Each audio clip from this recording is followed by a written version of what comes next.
I was like watching a video, and apparently there's this thing called aphantasia. So the person was like describing it like, oh, people with aphantasia, when they close their eyes, they can't, they don't see anything. And I was like, what?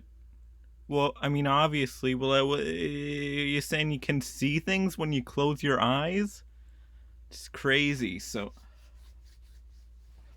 I started like doing more research, because as the person was like describing aphantasia, they were just describing what it's like to be a normal human being, in my opinion.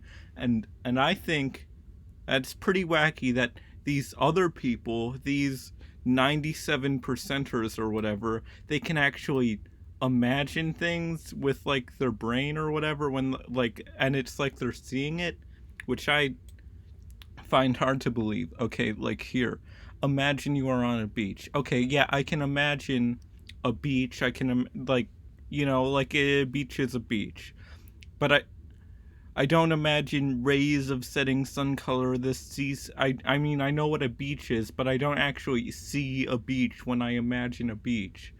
I don't see anything in my mind. Why would I? If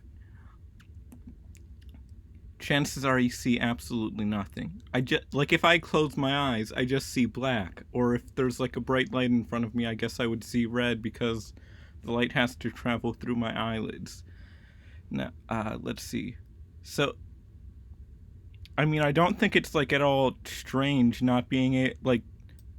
I feel like it's just normal, and then it's strange that there are like people can like see things in like their mind or whatever.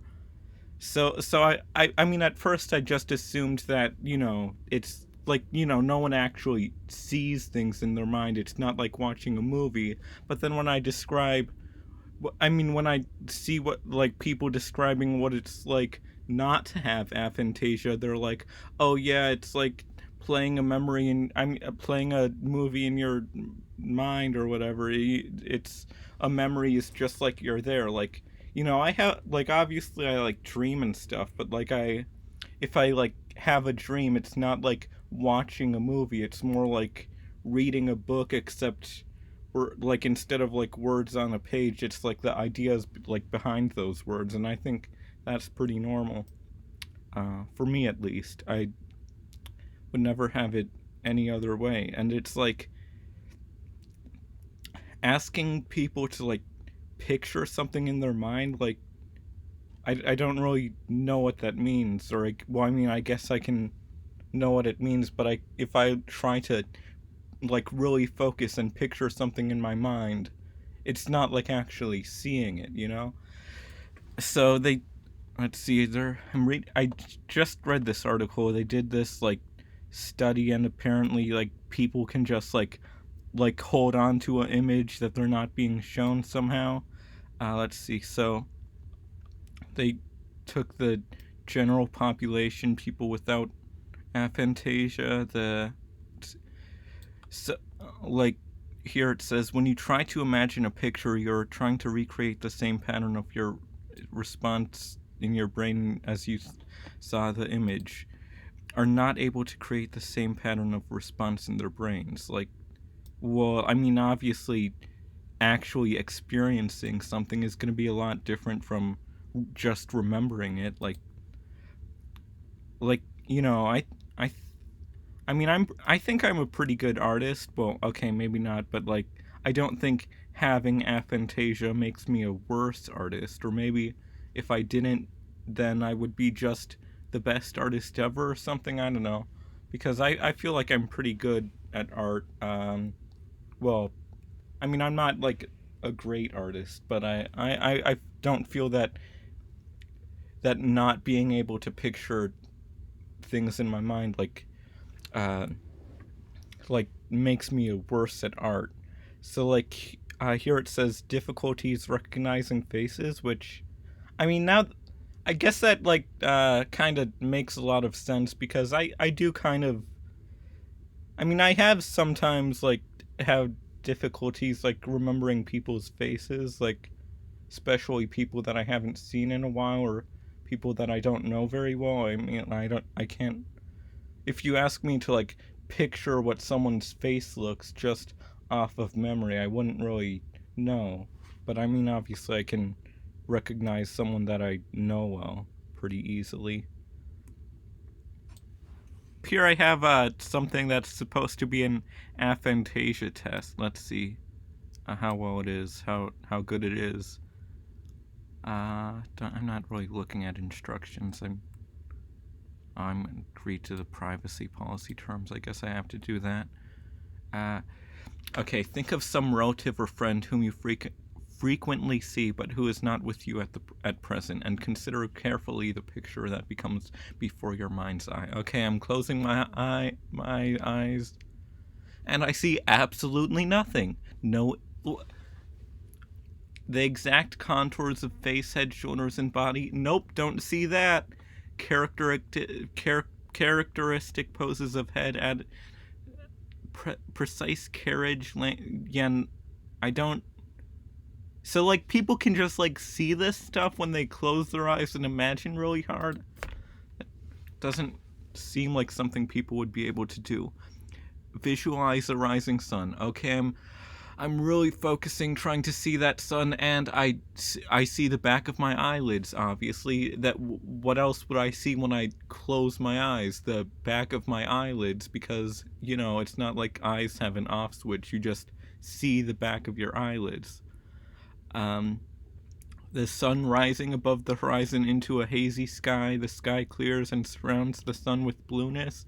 Like, none of this it's kind of just amazing that to think that like most people can just see like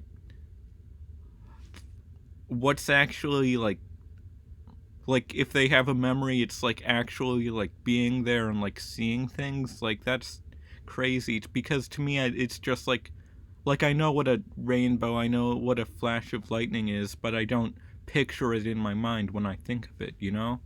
Okay, here I have the Wikipedia article for aphantasia, characterized by the inability to voluntarily visualize mental imagery. Yeah, I'd say that's accurate. Many people, inability to recall sounds, smells, or sensations of touch. Well, I don't really, I mean, I guess I don't, I, let's see about that. I think, yeah, I'd say that, like, that's accurate. I guess I can't really recall those things either, but it's not like a strange thing to not be able to recall those things. The inability to recognize faces. I wouldn't say I'm unable to recognize faces, but maybe it would be like easier to recognize faces if I didn't have this like supposedly rare condition. Okay, Francis Galton in 1880, he apparently just described it, but I guess he didn't coin the term. Aphantasia, which imagination, and then just a. Let's see.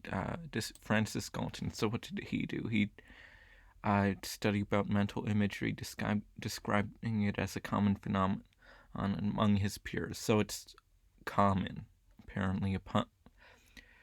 Let's see. So I guess it would be a lot different to like not have aphantasia and then no longer be able to imagine things and and actually see them in your mind. I think that'd be pretty weird, but it's not at all weird to not be able to mentally image something just by thinking about it like hard. Let's see. Congenital aphantasia. Okay, so like a genetic thing, I guess. So I mean, it just seems like just kind of strange to realize that because it just seems like normal to me to not be able to mentally imagine something. Those who experience aphantasia can also experience reduced imagery in other senses and have less vivid autobiographical memories. So it's like, for me, like saying, oh, are my autobiographical memories less vivid? I mean, obviously, to me, that's not a question that makes sense, because it's like, compared to what? Like, like if I could mentally image things and then I lost that, I would be like, oh no, my mental, like autobiographical whatever, it's less vivid. But I mean, to me, it's not at all strange.